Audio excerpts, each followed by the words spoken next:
to get ready to swap this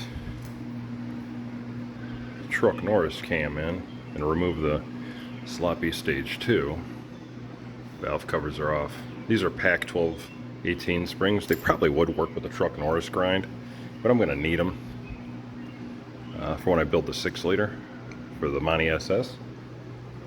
So I'm using Brian Tooley's 560 lip springs.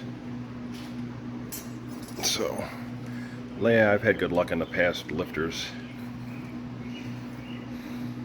staying up in their trays, but seeing how this engine's full of oil and not on a rolly stand, I'm not going to take any chances. So I got some dowel rods here to make sure they stay put.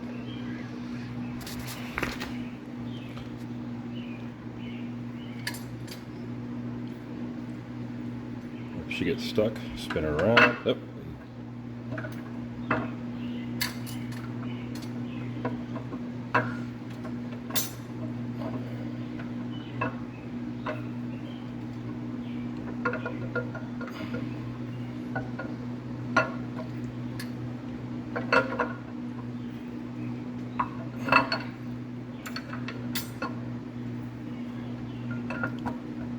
This cam literally has no run time on it.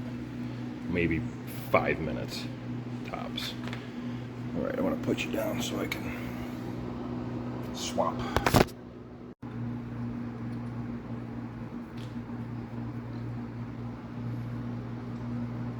Cam bearings actually looked to be in remarkable shape in this engine. No copper showing, nothing. I already put a little bit of ultra slick on there.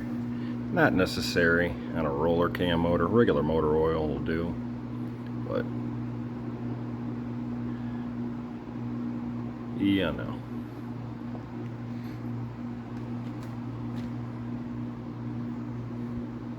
Especially this stuff tends to run off. Good old STP does the trick as well.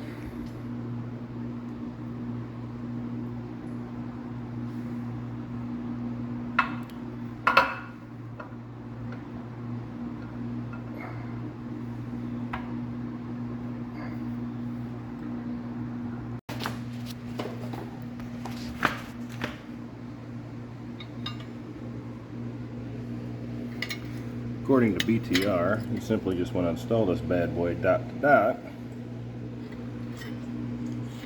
Got it in. Don't ever assume it's right. I've put engines together and like, oh, it's dot to dot. You spin it over a couple times, it's off a tooth. So get her dot to dot, spin it over a handful of times just to make sure. But easy swap. Alright, so I got the cover back on and the balancer. For the life of me, I cannot find my balancer. I'm sorry, my front cover alignment tool. My friend was kind enough to make me, so what you're supposed to do is leave the cover loose. Screws need to be finger tight-ish.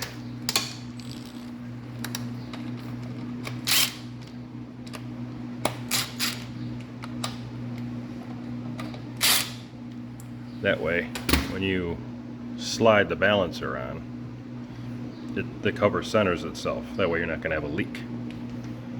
And I use my CTSV LS9 crankshaft bolt, which is like an inch longer than a factory bolt, to carefully, and I mean carefully, draw the balancer back into the motor. I've had people complain, say use the correct tool. Yeah, well, I've done it like this for a long time. I've never had an issue. The key is being careful and using proper lubricant.